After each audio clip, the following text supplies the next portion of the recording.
Hi guys. Today I'm going to do a life ramble, softly spoken, and this is just going to be me talking about what's on my mind, but I'm going to try to have a main theme, and that theme is minimalism. And when I'm talking about minimalism, I mean thinking about what is necessary in your life. What kind of things do you need to carry with you throughout your life, and what things could you let go of? And those are decisions that you have to make for yourself. It's very personal. And recently, me and my boyfriend have been moving a lot of stuff out of our house and into storage, and a lot of stuff that's already in storage I've been helping him look at. This is mainly his stuff that he's had throughout his life, and I've been helping him look at it and try to figure out what things he can let go of and what things he wants to keep. So this has been something that's just on my mind lately. And I've moved probably more times than most people at this point in my life, in my late 20s. And I think during maybe a 5-year period, I moved 7 times, maybe more than that. So I'm used to looking at my stuff and considering it and thinking about its function in my life and whether that function is still relevant.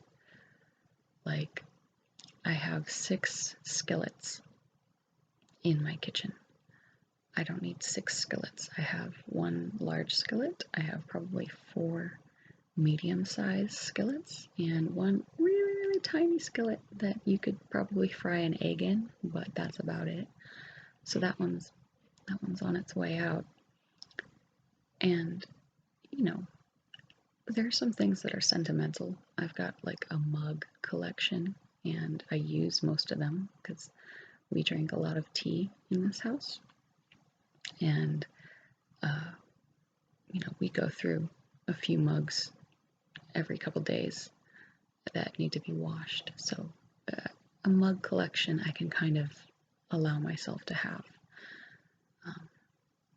just because it's a little bit fun, and some of them came from family members. Some of them came from places that I want to remember. So I'm allowing myself to have that mug collection and have way too many mugs.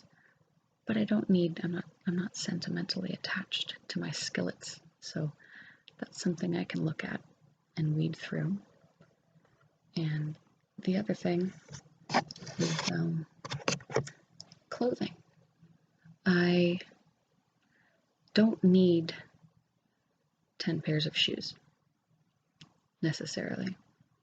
I've got my work boots, I've got my everyday like on the street boots, and then I've got my like floral boots, floral patterned canvas boots that I could wear with a dress if I wanted to, or wear with like a more put together outfit, less casual.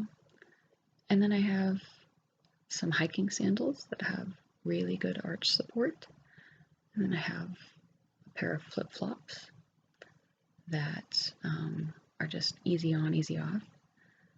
And I have a pair of hiking shoes. They're not hiking boots because they stop at the ankle. But I've got some Keen hiking shoes that have really good arch support. And I just got those recently. So I don't have that many shoes anymore, but I used to.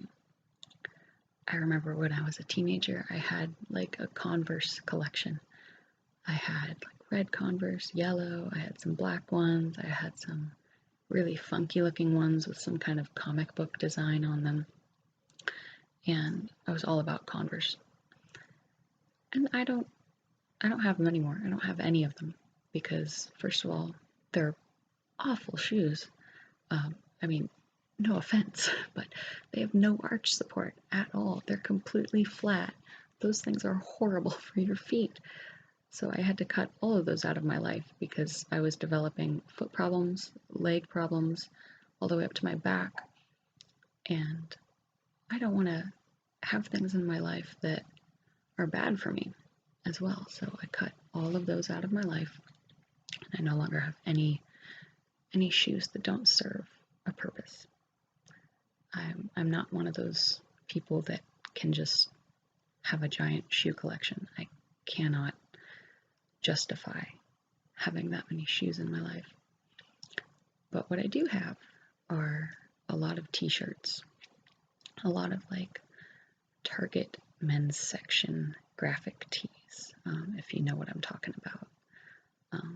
Like I've got the Death Star shirt, the Millennium Falcon shirt. I don't have the at shirt, but my mom does, so at least the collection's complete across my family. But yeah, that's something that I used to do a lot. I have t-shirts. Sometimes I cut the sleeves off, and I realize that I have a lot of just black t-shirts with like something on them. And when I'm going through my laundry looking for one specific shirt, one specific black shirt, it's almost impossible to find it with all of the other black clothing that I have. So I'm trying to think about, how many graphic tees do I need? Not that many. There are some that I really like that I've worn for years, and they're really comfy, and they're really good for the summer when I want to be outside. But I don't need a lot of them. So I'm trying to go through my closet and figure that out, figure what I can keep, what I can get rid of. What do I really need in my life? And one thing that I'm thinking about is the fact that I'm moving in about a month, and I live in a national park for 5 months out of the year. So I often have to go through my stuff and, keep making it smaller and smaller and smaller. I don't know how much longer I'm going to do this, but this is a seasonal job, and I can't keep, storing stuff at my parents' house. That's not fair to them. I'm an adult. I don't live with them. I do have a storage space, but it's pretty small because storage space is expensive. So there are some things at my mom's that I need to take care of, and I need to look at those things and think about whether or not those things are still serving a purpose in my life. And another thing, I've talked about clothing, shoes, food. Food also takes up space in your diet, and that's a huge part of my life, is trying to eat better foods, because I have GERD, which is gastroesophageal reflux disorder, for those that don't know, otherwise known as acid reflux. And there's so many foods that I really love, but they cause me pain, and they are no longer serving a good function in my life. And unfortunately, one of those things is cheese. I'm also lactose intolerant, but I absolutely love cheese. I'm a huge pasta nerd. I have like pasta cookbooks devoted to just pasta, like how to make your own fresh pasta, different types, different recipes, and cheese is a huge part of Italian food, and it's a huge part of making pasta. So I eat a lot of that, and I'm lactose intolerant, and I have acid reflux, and cheese is obviously not good for lactose intolerance. I can't digest it, and for acid reflux, it's also a cause of that. and as well as coffee and tomatoes and chocolate. Unfortunately, I really love chocolate, but it does give me some grief there. Soda as well. That was pretty easy to cut out, but for some people, soda is like, one of the big vices, which I understand. I used to drink a lot of soda. But one thing that I actually have cut out completely, which is pretty hard to do, is caffeine. Caffeine in coffee and tea and soda and chocolate, what have you. I've cut it out completely because I have anxiety, and caffeine is a huge trigger for that. And I just decided a few weeks ago that I could do without it. I had done it before, but there's some times in my life where I feel the need to drink coffee in the morning to get me going. If I'm working really early, or if I need to be awake and drive somewhere really early in the morning. So coffee, it's an addiction. It's a very addictive substance, caffeine is, and I totally give anybody props, anybody else who has quit caffeine successfully. I know how you feel. And one thing that I would say is a tip that I would give to anyone wanting to cut out caffeine from their diet is have a replacement for it, because usually it's about the ritual. It's about that morning routine that we have. For some people, it's a coffee and a cigarette in the morning, reading the newspaper, or just coffee. And for me, it was similar to that. Something to wake me up, something to kind of do while I was getting ready for my day. But it set me up for anxiety throughout the rest of the day. And I feel so much better now that I have quit. I feel less anxious. I feel more alert throughout the day. I'm a little bit weird. My body, the way it reacts to caffeine, I get like a 5-minute high and then I will crash. And my crash usually lasts, an hour to 2 hours, and I'm just like drained. And it's not pleasant, and I'm better off not having the coffee at all, or not having the tea at all. And so what I did to replace it was I drink a lot of iced rooibos tea. And if you don't know what rooibos is, it's a caffeine-free type of herbal tea that comes from a red plant in Africa. And I get Numi brand rooibos. It's really good. Some brands will try to emphasize the vanilla taste a little bit too much. I like the Celestial Seasonings rooibos tea, but they I feel like they add vanilla to it, and I like just the natural taste of rooibos. So the Numi brand rooibos tea is really, really good. They've been working with the same farm since, the beginning of them, having rooibos as an option for their brand. And they've got a good relationship with the farm, so I like that. And it's just it's a rich tasting tea. It's not too light like chamomile. Chamomile can, first of all, put you to sleep. Thank you, sleepy time tea.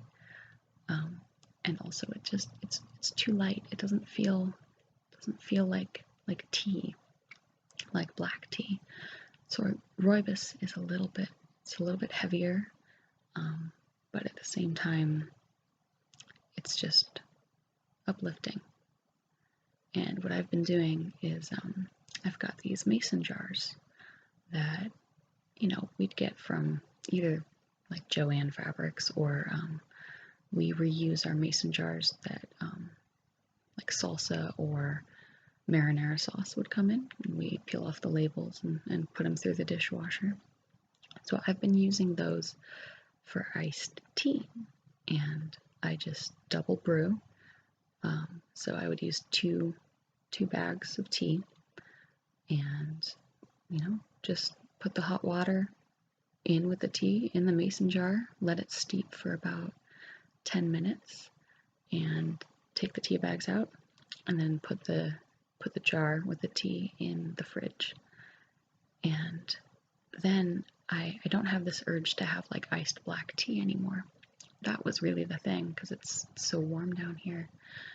I would rarely make hot tea unless it was like, December or January. I would always reach for the iced tea.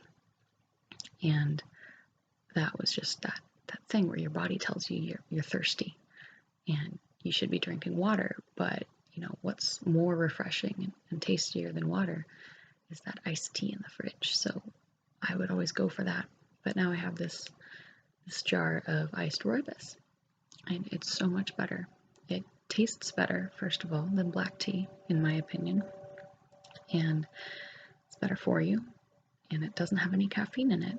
So it's still kind of like perks you up because it's cold, it's iced tea. But at the same time, it doesn't have a stimulating effect.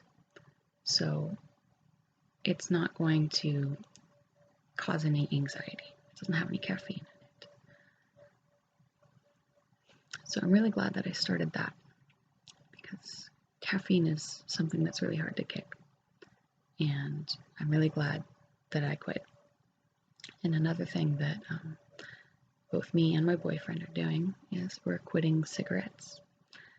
And maybe you can tell and maybe you can't, but I kind of have a gravelly voice when my voice is a little bit lower. There's just this, it's not very smooth.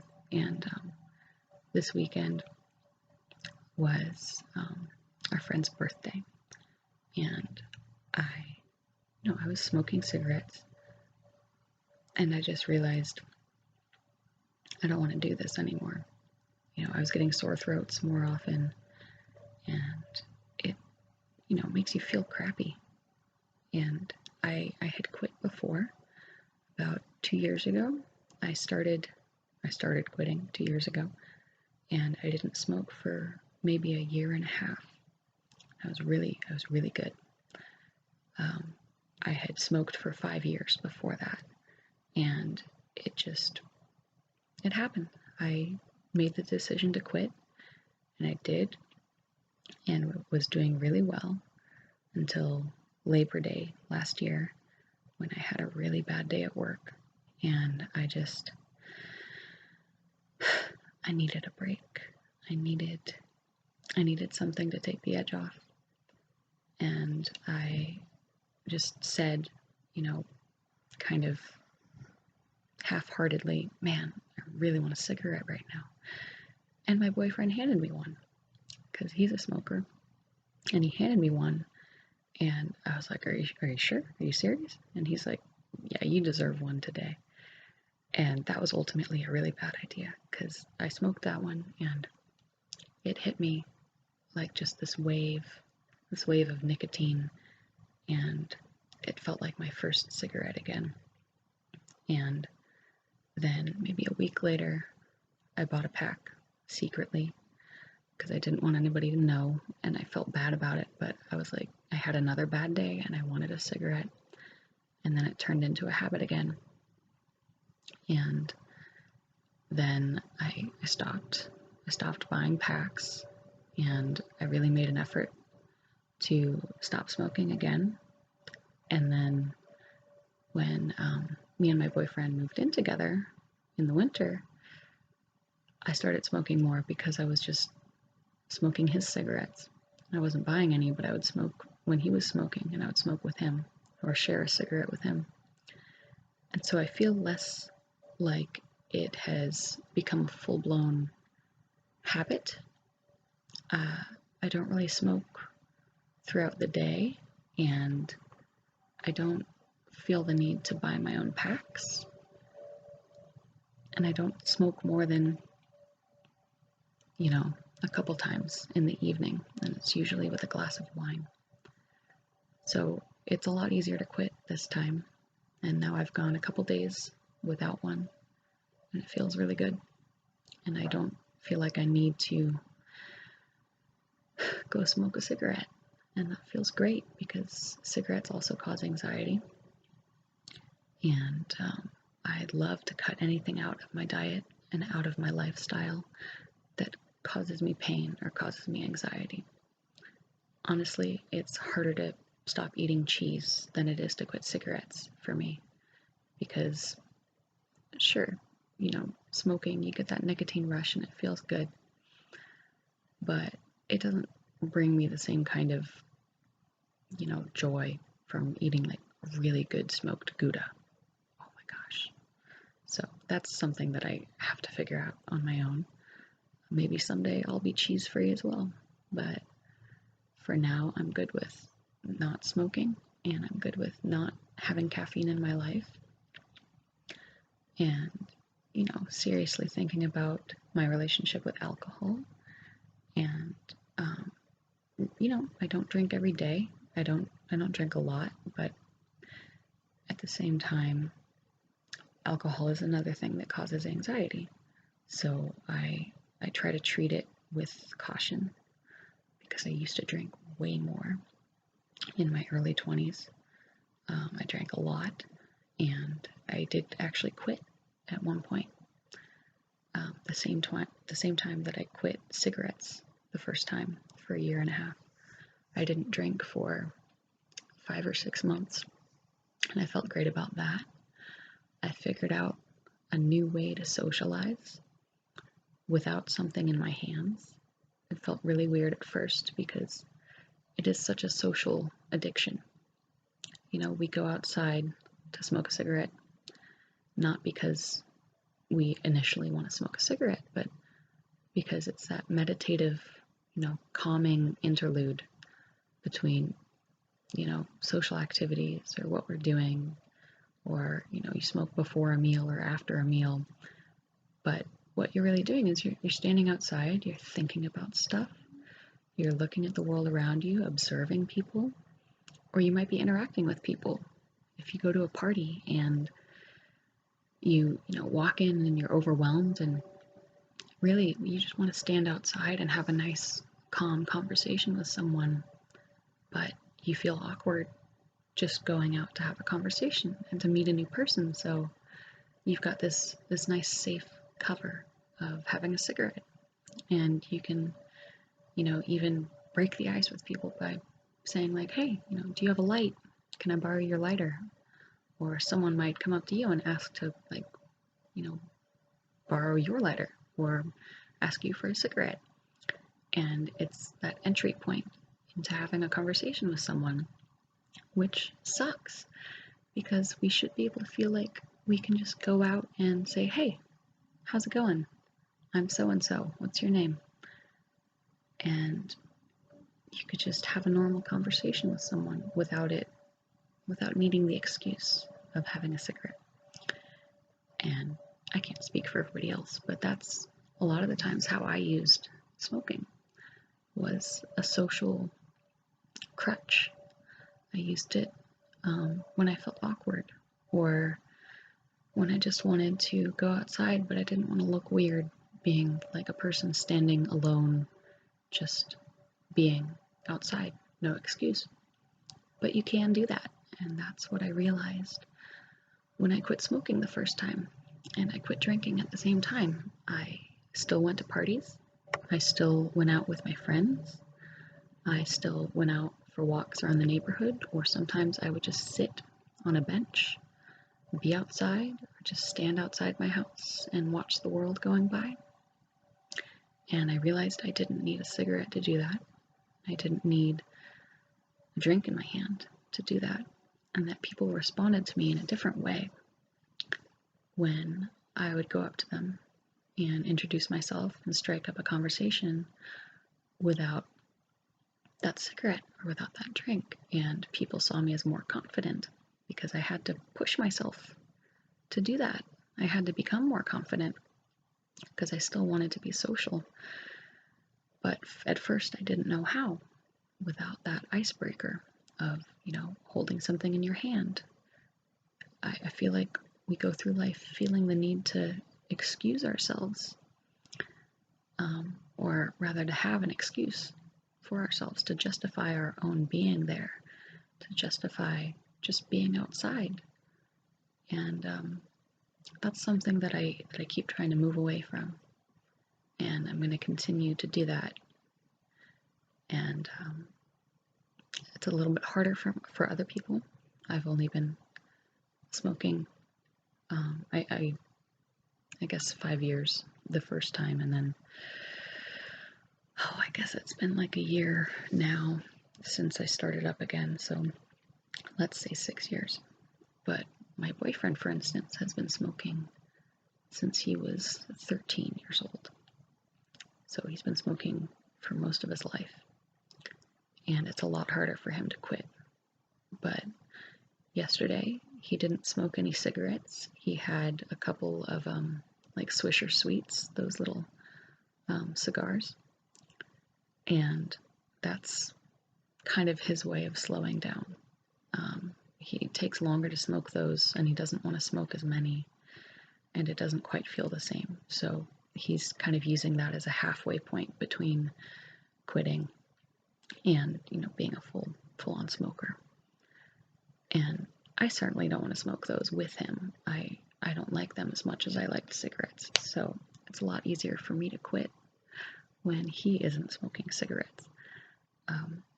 So I'm happy for him, and that he's working on that, and I'm happy for me that I'm quitting again. And my only advice that I would give to anybody out there with an addiction, I can't speak to all of them, but I can at least speak for caffeine and cigarettes. My advice would be that you are an interesting person without that supplement, without that thing that alters you, your personality. There's a lot of insecurity in addiction, from my experience. And I had a friend once who told me he thought he was only funny when he was high. He had a drug addiction, he had a cocaine addiction, and he thought that people didn't like him when he was sober. And that was heartbreaking, because he was a very funny person, is a very funny person. And it was a shame to me that he thought he needed something else to make him seem more approachable or seem more likable, when he didn't need that. It might have given him more confidence, but I certainly didn't see him as less when he was just himself sober. I saw him as more. I saw him as real.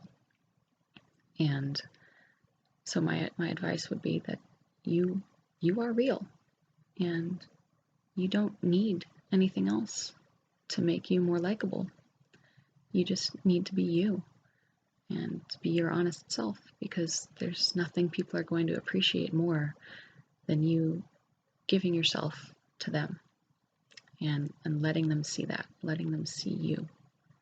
That's probably one of the coolest things that you can do as a person, is be brave enough to just be you.